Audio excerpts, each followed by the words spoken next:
Welcome back, everybody, to my Star Wars Unlimited Jump to Lightspeed card review series. This is the series where we're rating every single card from Jump to Lightspeed from 1 star to 5 stars. 5 stars are meta-defining cards, 4 stars are great cards, 3 stars are like really good cards, and they're going to come and go depending on how the meta shakes out.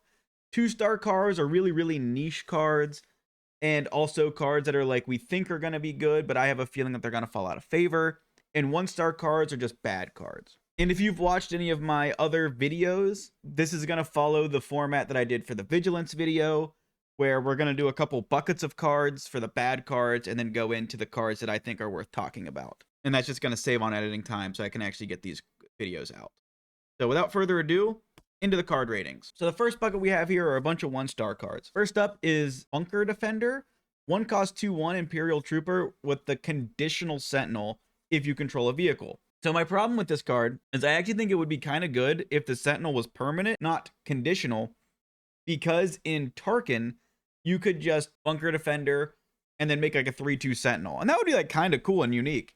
We've seen a 2/3 Sentinel on turn 1, but a 3/2 Sentinel could be cool because it could trade into a lot of turn 1 plays. Because you need a vehicle for the Sentinel to be there, and it's only got 1 health outside of Tarkin, it would require setup. If you play this and then your opponent plays ISB Agent, it kills it before you can give it an experience token. So I think that's bad. Next up is Clone Pilot, 2 cost 2/2 with a piloting +2/+2 for 2. And it's got Republic Clone Pilot. Again, you're not playing a 2 cost 2/2. And I mean, a 2 cost +2/+2 is just like, not really going to see play. Even in Wedge, I think. Scouting Headhunter, which is a 2 cost 2/1 Fringe Vehicle Fighter with Sentinel. Permanent Sentinel. Again, ping decks are going to destroy this. You really want to have a Sentinel with a lot of health so it takes a lot of damage. This dying to a single P38 on turn 2 and wasting your turn 1 play is not good. Garrick Yeager, 2 cost 2/3, piling for 2. And again, while you control a ground unit and a space unit, the attached unit gains Sentinel. So it's got an extremely conditional effect, Sentinel effect, and it's +2/+2 for 2. So, I mean, like, this is already better than Clone Pilot. It's a resistance, but again, conditional Sentinels are never good. You want to be sure when your Sentinel is, like, gonna happen. All they'll need to do is kill the unit opposite the unit that Jarrett's in, and then he loses Sentinel. So I just don't like conditional Sentinels. Clone Combat Squadron, a 4 cost 3/3 Republic Vehicle Fighter. It gets +1/+1 for each other friendly space units. A 4/3/3 is really bad. You would kind of need this to almost be like a 4/6/6 for it to be really good, I would say. If you had 3 TIE fighters out and then you play this and it's a 6/6, all I need to do is kill your TIE fighters and this like loses attack and health. So you would just trade into this last after you play it. I don't know. I don't think Clone Combat Squadron's that good. And it's a 4 cost, really big ship that's easily counterable. Not feeling it. General Draven, a 5 cost 2/5 Rebel official. So it has Rebel and official tags, which are both relevant tags, with a when played and on attack crate and X-Wing.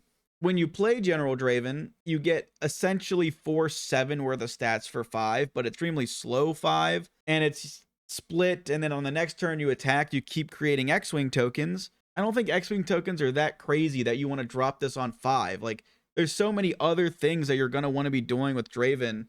And he's not even like that great of an ambush target, because you play Draven, you create an X-Wing token, and then you would attack with him with the ambush. You don't really kill anything, but you just create 2 X-Wing tokens and deal 2 damage. We're going to talk about it, but we see drop in, and I think this one's called Dedicated Wingman, which is a 4 cost, create 2 X-Wing tokens, and that's not going to see any play. I don't see why you would pay 1 more for a 2/5 body on a card that's already like bad. I don't see it. I don't think anybody's going to really want to run him, even with the Rebel tag. So 1 star. So I apologize for throwing so many cards on screen at a time, but I had 13 1-star cards in green, and it's an odd number, and I only wanted to do 2 of these. 7 cards. Apologies. Please forgive me. Dornian Gunship. 5 cost 4/6 Rebel Vehicle Capital Ship. So you could play it in Piet for 4, which would be really cool. Does it have a good effect? When played, deal indirect damage to a player equal to the number of vehicle units you control. The problem with this, in Piet, you're really only controlling 1. This would be like the 2nd vehicle most likely. And if it's being played for 4, it's most likely your first vehicle that Piet's gonna play. There's a 4 cost, 4/6, deal 1 damage, good in Piet. Maybe, but there's also, I think, better 5 cost ships in this spot. And Piet's deck right now that I've seen it and I've built, they're so tight because you need your ramp, you need your big stuff, and you need your removals. There's not that much room for other ships. And we'll actually talk about another ship that's a 5 cost that I think is better than this, that fits in just over this. So that's why I think Dornian Gunship's a 1-star card. It's probably the 55th best card in Piet, so it's not making the cut. And there's no situation where I think that this beats out the other 5 cost ship that we're going to talk about. So 1 star. Next up is Unity of Purpose. It's a 6 cost double green plan. So this only is probably going to be run in double green decks, if run at all. For each friendly unit with a different name, give each unit you control +1/+1 for this phase. This is most like Attack Pattern Delta, which doesn't see any play. And since Attack Pattern Delta doesn't see play, I don't think Unity of Purpose will see play. Because in most situations, if you have 3 units out, Attack Pattern Delta gave essentially +6/+6. Unity of Purpose would give essentially +9/+9, but you're paying 2 more for it. And I don't think a +2 give +3/+3 is going to be like the deal breaker game changer that makes this see play. So I think it's a 1-star card. Now, apparently in playtesting, Unity of Purpose was teetering on being the most busted card in the set. I don't know how that's possible because this card is terrible.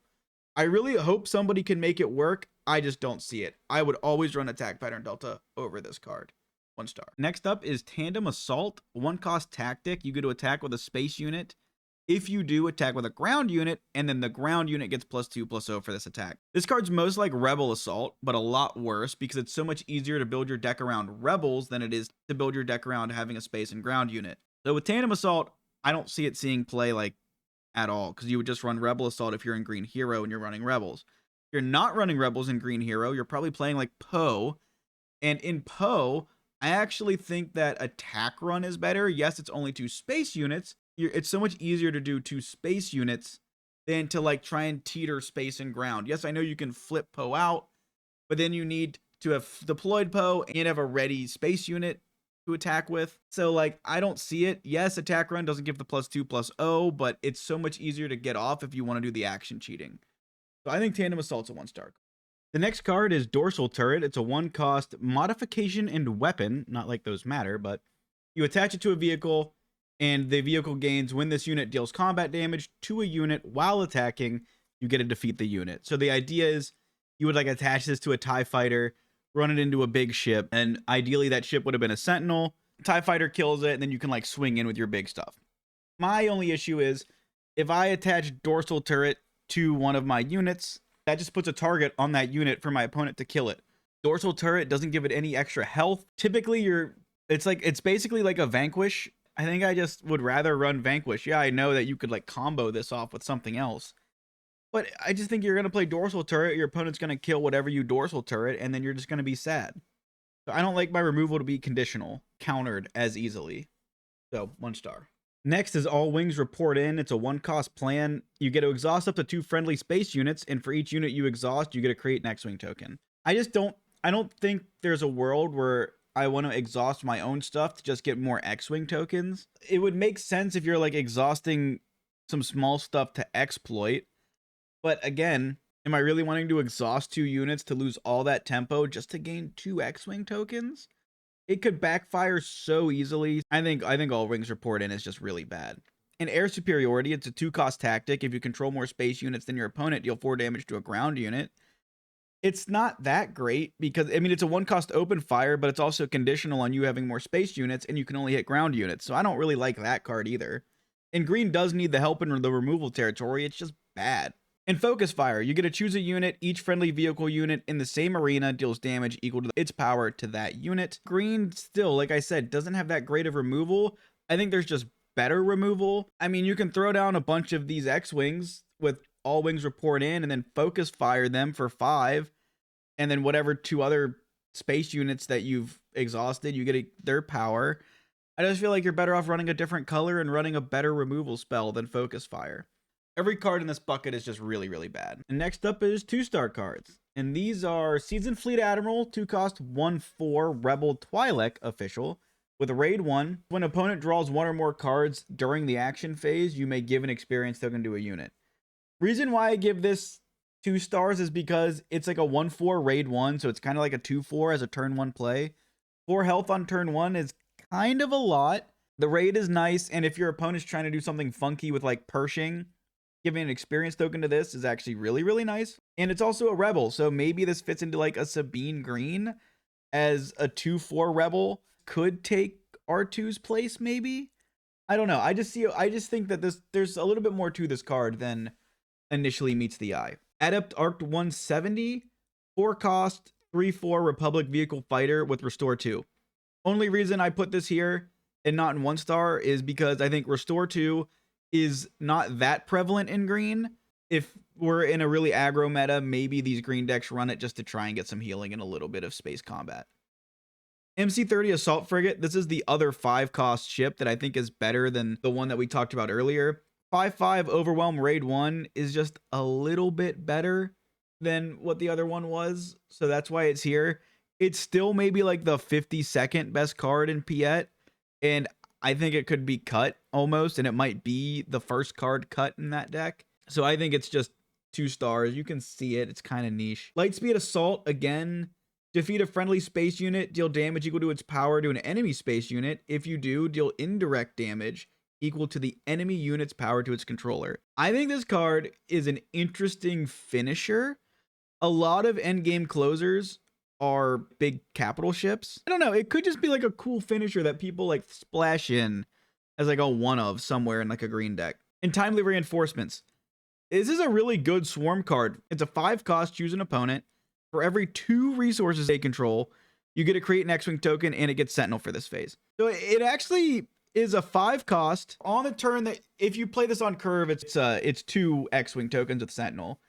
But if you like wait till later in the game, you're at 8, 9, 10 resources, you did a really, really grindy game, and you make 5 X-Wing tokens that get Sentinel for the phase, like, that's kind of interesting. I don't know. Who knows? Maybe a Swarm deck would run this. Maybe you see this in like New Vader. I see niche cases for all these cards. I don't think all of them are like world beaters, but I think there could be something here. Before we continue, new day. I actually got a little under the weather. So if my voice sounds bad, I apologize. I'm really trying to get these videos out, so apologize if my voice doesn't sound as good. I'm going to try and make the videos as good as I can. Turbolaser Salvo. The 7-cost tactic, and you get to choose an arena. A friendly space unit deals damage equal to its power to each enemy unit in that arena. So I initially wasn't that high on this card. You're fighting in both arenas most times, and if you don't have complete control over like the space arena, if you need to kill something in both arenas, this card kind of does nothing. But in the new Piet that I'm building, you actually like control the space arena and you have very little ground presence. Turbolaser Salvo is so good in that deck because you've controlled the space arena. The ground arena is kind of running free, and in most of the games I lose in my Piet deck, it's because they went ground and they ran me over. I've been in, I think, 3 separate testing games. If I drew Turbolaser Salvo, which I run 2 of, not 3 of, and I might up it to 3 because if I drew this, I win the game. If I don't, I lose. So I think this is a 3-star card. I think Turbolaser Salvo is really good in Piet. And if we have any space heavy decks that are ignoring the ground arena, this card's really good in that deck. Next card is Eager Escort Fighter, 3-cost, 4/1 New Republic Vehicle Fighter with Ambush. I like this card a lot just because it's a 3-cost, 4-damage space vehicle. And I've been saying this whole time, not that many decks can kill 4-health space vehicles on turn 2 and turn 3. This does it. And in Boba, this kills 5-health space vehicles. That's why I like it. If you're running this in Lando, you might be able to give a shield to this and it lives, which is kind of cool. So I don't know. I just kind of like this card a lot. I think 4 ambush is just can be good if you really just need to kill some stuff in space. And it can also deal 5 damage in Boba, but I don't know how relevant 5 health is. The break points are typically like 4 and 6 in space. So I think this is a 3-star card. I think Eager Escort Fighter is like a good, decent card. Next up is Resupply Carrier. It's a 6-cost Imperial Vehicle Capital Ship, 4/5. When played, you may put the top card of your deck into play as a resource. I think Resupply Carrier is insane in Piet. like you would think like, okay, on 5 resources, because if you play this in Piet, you cheat it out. So on turn 4, do you really need to ramp? And the answer is like, kind of yeah, because you play this and then flip Piet. Sometimes you wait till the next turn, but a lot of times you can play Resupply Carrier, flip Piet, and claim. And now you're at 6 resources. Piet most likely isn't gonna die against a lot of decks, and you have initiative. And now on your next turn, you're on 7 resources with Piet out, and you can play something like Avenger. And that's just insane to get Avenger on the turn that most likely, if you ramp before, that your opponent's on 5 resources, so they're just now pulling out their Django, and you just throw Avenger down. That's insane. And then you have a 2/7 on the ground, a 4/5 in space, and an 8/8 in space that's just killing their shit. It's so disgusting in Piet. Now, I don't know if any other decks run this. I'm toying around with a bunch of triple dark raid decks, and you might run this in like Tarkin yellow or something crazy. Or maybe you pull this out if Piet ever wants to run yellow, which I am looking into. So stay tuned. I'm going to make a whole Piet walkthrough guide with all 4 colors of Piet. But I think outside of triple dark raid and Piet decks, I don't know if this sees play, but it's so insane in Piet and maybe even in triple dark raid decks, which I haven't tested yet. But like you might throw this into a Dooku deck, because if you're playing Dooku yellow and you triple dark raid out something on turn 3, you can hit either Invincible, Invisible Hand, Techno Union Transport, or Resupply Carrier. It gives you another hit, and it's not a bad thing to hit, because I mean ramping in that deck's gonna be good. I think this card's a 4-star card. I think it deserves that much power because it's so nuts in triple dark raid and so nuts in Piet. Next up is Salvage, a 0-cost supply, and you get to play a vehicle unit from your discard pile, dealing 1 damage to it. So for one, this is almost exactly like Palpatine's Return, except you could only do vehicles, where Palp's Return could do any unit. And Palp's Return had the upside of, if it was a force unit, you got to get like a 2-cost reduction on it, so you could cheat something out earlier. But typically, we've seen Palpatine's Return actually is like a redemption recycle. In these blue-green villain decks, typically they would run 3 Palpatine's Returns, and you would just keep bringing out redemptions over and over and over again to really stop your opponent from playing events. And I think if you're just bringing out redemptions, Salvage is almost better, because Salvage is also a counter to redemption, because you play Salvage to burn the redemption's first event played nullification, and then you play your removal to kill that redemption. Yes, you don't get your own redemption back, but killing one of theirs might be good, and it might help you later on. And this also can be run in hero decks. So if you're running Poe and you're running a bunch of Radices, this is like 3 wild Radices that you can keep playing. So I just really like Salvage. Yes, you deal 1 damage to the vehicle, but a lot of times you're bringing out big enough vehicles anyway. You could also run this in Blue Hero with Redemption, because with Redemption, you kill it, you bring it out, deal 1 damage to it, but you can heal a bunch of damage again. So I think Salvage is a 4-star card. I think it's that good. Next up is Dogfight. It's a 1-cost tactic in green. Attack with a unit. Even if it's exhausted, this unit can't attack bases for this attack. So hear me out. This card is like reverse timely intervention, because instead of running your unit off curve, you actually get to play it on curve, and then on the next turn attack with it, and then play Dogfight and like attack with the unit after it's already been exhausted. And I actually think Dogfight is maybe not as good as timely intervention because it can be answered, but it gives you another one of these cards that if you're playing like a big meatball either in space or on the ground, you can also deal, like it can do something, and you get the attack benefits off. So I just really like that. And so if you were timely intervention, in order that timely intervention to get on attack triggers, they need a unit. If they don't have a unit and you're going first and you play your unit and then they play a unit into it and then you Dogfight it, now you get your on attack triggers, where timely you would have had to do something like funky or weird. Now, I don't think this is necessarily as good as timely intervention, but I think it's good. It also is used on cards in the field. You can attack with a unit, then Dogfight it. So you can attack base and then Dogfight it to remove your opponent's unit. So I think Dogfight's a solid 3-star card. And I think if you think about it as like inverse timely intervention, which is probably a little worse, but it also has some more use cases that timely doesn't, I think you'll see that this card might be better than you think, especially because green does not have, like, it's not a removal color. And this is probably one of the best removal cards green is going to have access to. So I think Dogfight's a 3-star card. I think it's pretty good. And finally, We have Eject. It's a 2-cost gambit. You get to detach a pilot upgrade, move it to the ground arena as a unit, and exhaust it. And then you get a draw card. I like Eject for a couple reasons.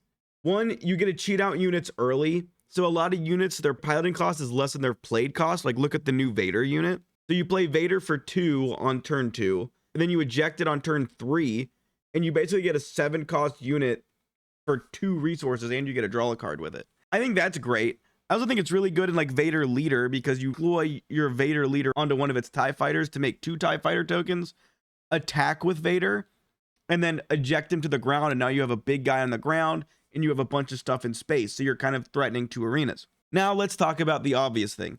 This card is insane in Poe, because with Poe, you use his ability, you attach it to a vehicle, and then you can eject it, and he comes down, and you basically get 3 extra leader deploys if you can safely eject him. In the mid-range Poe deck, like Poe green deck that I'm imagining, this gives you so much more life. Killing leaders is so much harder than killing normal units.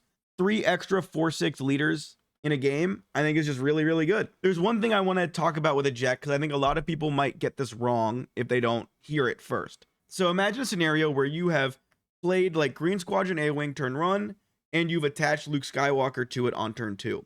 Then later down the road, your opponent has traitorous that Green Squadron A-Wing with Luke onto it. If you eject Luke, he would come to your side of the field because your opponent only took control of the vehicle. They never took control of the upgrade. Whoever controls the pilot upgrade, when you eject it, it goes to that side.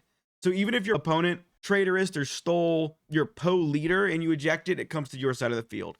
If they do it with your Luke, it comes to your side of the field. If they do it with your Chewbacca, it comes to your side of the field. So eject is also a way that if people are playing traitorous, if people are stealing your units that you're piloting and buffing, ejecting your pilot to your side of the field is also just another bonus. This is kind of like a 2-cost upgrade removal if they start stealing your stuff. Now, I don't know how relevant that is. If you start seeing traitorous, you could run Eject. It also would work with Pantoran Starship Thief and Sidon Ethano.